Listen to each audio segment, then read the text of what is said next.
Friends, welcome back to my channel Sikha education and technical classes. So friends, आज के video में मैं आपके लिए बीएससी फाइनल ईयर से रिलेटेड जूलॉजी सेकेंड पेपर के बायोटेक्नोलॉजी लेसन से कुछ इंपॉर्टेंट क्वेश्चन लेके आई हूँ।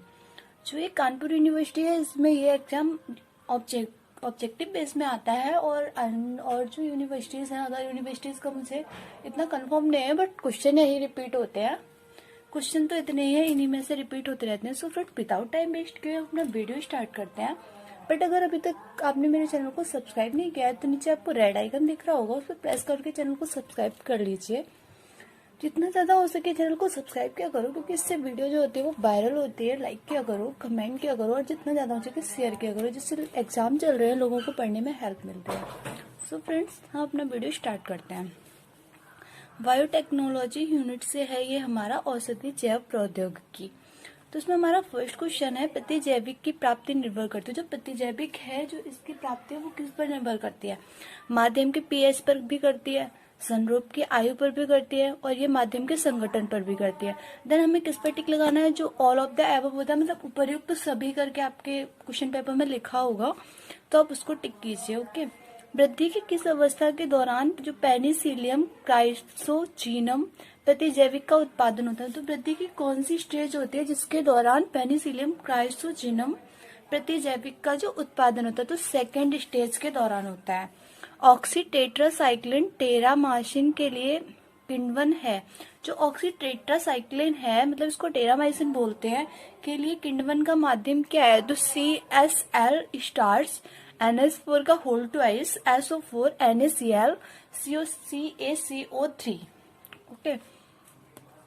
कैल्शियम कार्बोनेट, क्लोरेट्रासाइक्लिन, जो क्लोरेट्रासाइक्लिन है के लिए विखंडन, मतलब के लिए किण्वन माध्यम का पीएच है। जो क्लोरोट्रासाइक्लिन है इसके लिए जो किण्वन माध्यम है, इसका पीएच क्या है? 5 से 6 है।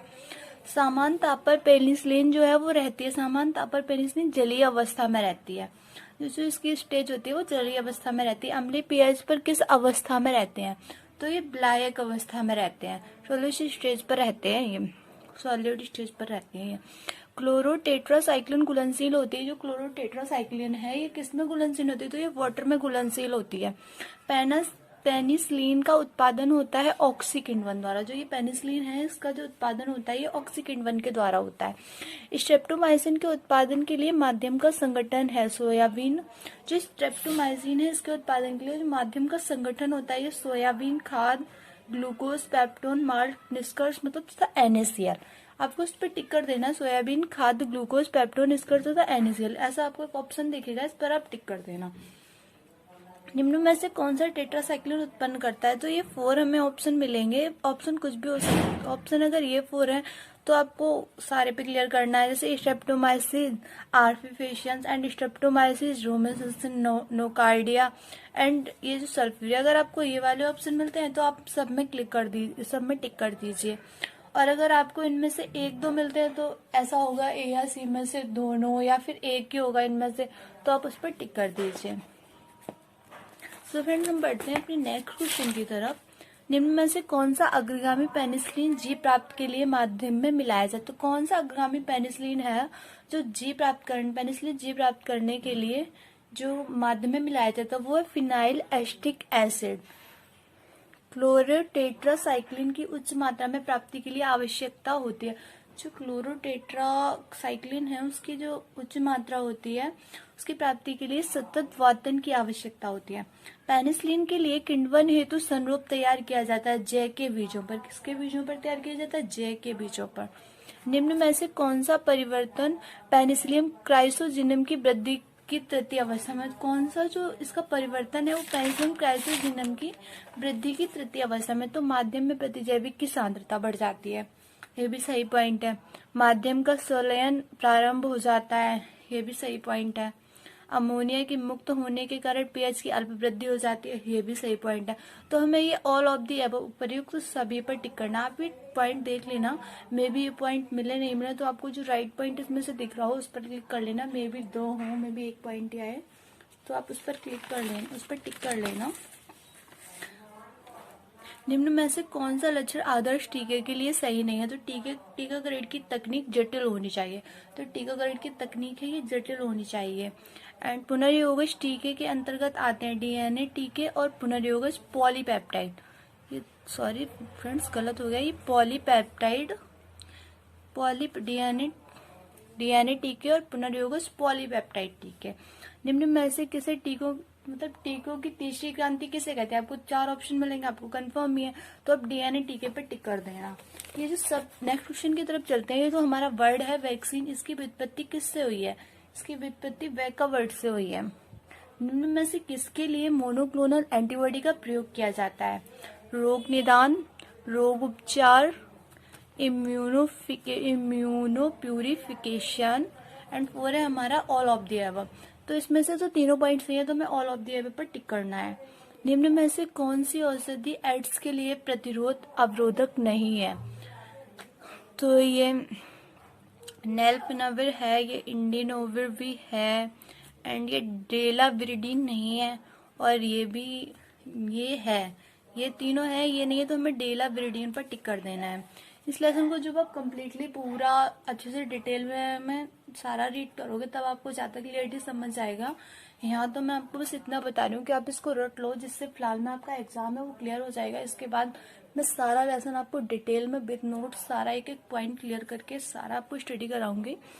टी कोशिकाएं स्रोत हैं, तो इंटरल्यूकिन की टी कोशिकाएं मतलब किसकी स्रोत है, किसका सोर्स है? ये इंटरल्यूकिन की, इंटरफेरोन की भी है, लिम्फोटॉक्सिन की भी है, मतलब ऑल ऑफ द अबव, ये सभी की है।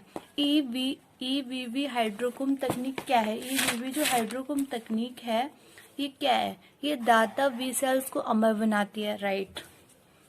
एंटोजन विशिष्ट बी सेल के प्रसार को सुगम बनाती है, ये भी पॉइंट राइट है। बहुत उच्च संक्रमण आवृत्तियां देती है, ये भी पॉइंट राइट है। And all of the above, ये भी पॉइंट राइट है। तो मतलब ये तीनों ही पॉइंट राइट है, तो मैं ऑल ऑफ द अबव पर टिक करना। आप ये पॉइंट अच्छे से देख लेना, जब सेम पॉइंट हो तभी आपको ऑल ऑफ द अबव पर टिक करना है, उपर्युक्त तो सभी पर टिक करना है। मोजेक एंटीजन का उदाहरण है विषाणु, आपको 4 पॉइंट दे गए होंगे, उसमें विषाणु होगा, उस पर टिक कर देना। डीएनए फिंगरप्रिंटिंग के लिए किसकी बहुरूपता का विश्लेषण किया जाता है? डीएनए फिंगरप्रिंटिंग मैंने आपको डीएनए वाली लेक्चर में थोड़ा सा समझा दिया था, चलो अब यहाँ पे हम देख लेते हैं। ये हमारा क्वेश्चन नंबर था 25। तो डीएनए फिंगरप्रिंटिंग को मिनीवेरेंट रिपीट्स द्वारा, मतलब मिनीवेरेंट रिपीट्स के लिए, माइक्रो सैटेलाइट्स के लिए, मिनी सैटेलाइट्स के लिए, उपयुक्त सभी, तो इन तीनों चीजों के लिए इसका यूज होता है। तो हमें उपयुक्त सभी पर टिक कर देना। उपयुक्त सभी वाले आप 2-3 बार देख लेना, मतलब पॉइंट्स देख लेना सेम हो, तभी आपको ऑल ऑफ द अबव पर टिक करना है। निम्न में से किसमें रेड ब्लड कार्पस लाल युक्त कोशिका के उत्पादन को प्रेरित करने के लिए इर्थोपाइटिन का प्रयोग किया जाता है? रक्त अपोहन के लिए भी किया जाता है, एड्स रोगी के लिए भी किया जाता है, पर ये कैंसर रोगी के लिए नहीं किया जाता। तो ए व सी दोनों, रक्त अपोहन एंड एड्स रोगी। अब आते हैं हम अपने नेक्स्ट क्वेश्चन पर। निम्नलिखित में से कौन सा रसायन पेप्टाइड प्रोटीन औषधि की पारगम्यता को बढ़ाने के लिए प्रयोग किया जाता है? निम्न में से कौन सा ऐसा केमिकल है जो पेप्टाइड प्रोटीन औषधि की जो पारगम्यता होती है उसको बढ़ाने के लिए प्रयोग किया जाता है? तो सोडियम डिऑक्साइड भी किया जाता है, डाईमेथिल साइक्लोडेक्साडिन भी किया जाता है, और सोडियम जो ग्लाइकोलेट है इसको भी हम यूज करते हैं। तो देन हमें ऑल ऑफ द अबव पर टिक कर देना है। नेक्स्ट हमारा क्वेश्चन है, निम्न में से कौन सा कथन जाइडोप्रोटीन के संबंध में गलत है? आपको 4 ऑप्शन दिए जाएंगे, उसमें से आपको जो गलत, जो फॉल्स है उसको सिलेक्ट करना होगा। सो हम इसके ऑप्शंस देख लेते हैं। यह एड्स के उपचार के लिए सफलतापूर्वक प्रयोग की जाने वाली प्रथम विधि है। इसमें पूछा क्या, पहले आप क्वेश्चन में ये देखो, इसके संबंध में सही कथन पूछे तो आपको सही पर टिक करना, गलत पूछे तो गलत पर टिक करना। ओके, तो ये सारे तो सही कथन है, ये आपको दिख रहे हैं, जिसमें मैंने टिक नहीं किया है सही है। हमें इसमें से जो फॉल्स है उसको सिलेक्ट करना है। यह एड्स के उपचार में सफलतापूर्वक प्रयोग की जाने वाली प्रथम विधि है, तो सही है। यह एक न्यूक्लियोटाइड अनुरूप है जो रिवर्स ट्रांसक्रिप्टेज पर लक्षित होता है, ये भी राइट है। डीएनए उत्परिवर्ती के में इस क्षार का अनुरूप का समावेश इसके आकार को बढ़ाता है, ये जो है ये रॉन्ग है। ये जो कथन है ये जो जाइडोप्रोटीन है इसके संबंध में गलत है, मतलब ये ऐसा नहीं करता है। लंबे समय तक इसका प्रयोग कई दुष्प्रभाव उत्पन्न करता है और इलाज वाले रोगियों का उत्परिवर्ती विषाणु विकसित करता है, ये भी राइट है। तो ये जो रॉन्ग वाला है हमें इसको सिलेक्ट कर लेना है। में इस पर टिक कर देना है। लक्ष्य जीन स्थानांतरण किस तकनीक पर आधारित है? सजातीय पुनर्संयोजन पर। सजातीय पुनर्संयोजन पर आधारित है। ट्यूमर नेक्रोसिस कारक किसके उपचार में प्रयोग किया जाता है? जो ट्यूमर नेक्रोसिस एक कारक है उसको हम किसके लिए, किसके यूज में इसका हम उपचार, मतलब किसके लिए हम इसका किस डिसीज के लिए हम इसका उपयोग करते हैं, मतलब उपचार करते हैं, मेडिसिन के रूप में इसका यूज करते हैं। तो ट्यूमर का जो ट्यूमर नेक्रोसिस कारक है इसका हम ट्यूमर में और विषाणु रोग इन दोनों में ही इसका यूज करते हैं। तो ए व बी दोनों ही वाला ऑप्शन आपको मिलेगा, तो आप इस पर टिक कर देना। सो नेक्स्ट हमारा क्वेश्चन है, निम्न में से कौन सा विषाणु वाहक मानव में, जो निम्न में से कौन सा विषाणु है जो वाहक मानव में रहता है? तो उसको क्या बोलेंगे? पोलियो विषाणु। कौन सा विषाणु रहता है? पोलियो विषाणु। टीकाकरण की खोज किसने की थी? टीकाकरण था जो इसकी खोज किसने की थी? इसको जेनर द्वारा खोजा गया था। निम्न में से किस रोग के प्रति सबसे अधिक प्रभावी टीका है? मतलब आपको 4 ऑप्शन मिलेंगे, तो टिटनेस का टीका आज तक वो है जो सबसे अधिक इफेक्टेबल टीका है, तो टिटनेस पर टिक कर देना। पुनर्योगज डीएनए प्रौद्योगिकी का प्रयोग करके बनाया गया प्रथम औषधि किसके उपचार के लिए प्रयोग में लाई गई? जो पुनर्योगज डीएनए है, डीएनए का प्रयोग करके बनाया गया था, जो इसकी प्रथम मेडिसिन थी, इसको किसके लिए उपचार में लाया गया था? तो इसको जो मधुमेह के रोगी होते हैं, शुगर वाले, इनके लिए यूज में लाया गया था। अपने नेक्स्ट क्वेश्चन की तरफ चलते हैं कि डीएनए फिंगरप्रिंटिंग किस चीज में उपयोगी है? हमने इसके बारे में कल भी पढ़ा था, बट हम देख लेते हैं। किसी बच्चे के माता पिता या पिता की पहचान करना, ये भी राइट है। डीएनए फिंगरप्रिंटिंग से तो हम पता कर सकते हैं ना, पैतृक वाला आनुवंशिक रोग की पहचान करने में, आनुवंशिक जेनेटिक जो डिसीज होते हैं उनकी भी पहचान इससे हो जाती है। और जो होता है इसको अपराधी की पहचान वगैरह करने में भी हम डीएनए फिंगरप्रिंटिंग का यूज करते हैं। तो ऑल ऑफ दी एबव पर आप टिक कर देना, और अपने हिसाब से जैसे पॉइंट हो उस हिसाब से टिक करना। जरूरी नहीं है कि यही सारे ऑप्शन आपको उसमें पॉइंट में मिले। साइक्लोस्पोरिन है, ये क्या है? प्रतिरक्षा निरोधक है। साइक्लोस्पोरिन एक प्रतिरक्षा निरोधक है। कौन सी वैक्सीन स्त्रियों के लिए, कौन सी ऐसी वैक्सीन है जिसको मेल्स में यूज नहीं होता, मतलब मेंस में यूज नहीं होता, ओनली फीमेल्स के लिए यूज होती है? ये एचपीवी वैक्सीन है जो ये ओनली फीमेल्स के लिए यूज होती है। उद्योगों के किण्वन हेतु उपयोग किए जाने वाले फर्मेटर को नाम से भी जाना जाता है जैव रिएक्टर। जो उद्योगों के किण्वन के लिए यूज होता है, इस फर्मेटर को जैव रिएक्टर के नाम से भी जानते हैं। निम्न में से किस बीमारी की वैक्सीन वर्तमान समय में उपलब्ध है? तो रूबेला जो बीमारी है इसकी वैक्सीन जो है प्रेजेंट टाइम में उपलब्ध है। प्रेजेंट टाइम में आपको पता भी होगा कि कोरोना की वैक्सीन भी बनने की प्रिपरेशन हो रही है, काफी बन भी गई है, बट अभी तक कोई इफेक्टेबल शायद नहीं बनी है। देखो देन मे भी बन जाएगी। पनीर बनाने के लिए जीवाणु और कवक मिश्रण कार्य करता है। तो किण्वित, दूध, शक्कर, लैक्टिक एसिड और वसा, ये तीनों वर्क करते हैं। तो हमको ऑल ऑफ दी एबव मतलब उपयुक्त सभी पर क्लिक कर देना है। पैथोजन को कमजोर करने का तरीका कहलाता है वैक्सीवेशन। जो इसको पीक करता है वो वैक्सीवेशन कहलाता है। निम्न में से संयुक्त वैक्सीन है डीपीटी वैक्सीन। चिकनगुनिया है, चिकनगुनिया जो है वो एक विषाणु जनित रोग है। तो फ्रेंड्स हमारा आज का जो ये था बायोटेक्नोलॉजी से रिलेटेड हमने जितना पढ़ा था ये हमारा सारा क्लियर हो गया। ये हमारा बायोटेक्नोलॉजी के जितने मोस्ट इम्पोर्टेंट क्वेश्चन थे वो हमने पढ़ लिए। सो इसको हम डिटेल्स में पूरा आपको नेक्स्ट वीडियो में, मतलब आफ्टर एग्जाम जो इसका सारा डिटेल्स में, जूलॉजी का जो सेकेंड पेपर है इसको विद नोट्स प्रोवाइड कराऊंगी, तभी आपको ये डिटेल में समझ में आएगा। प्रेजेंटली टाइम में तो आपको एग्जाम के लिए इसे रटना ही पड़ेगा।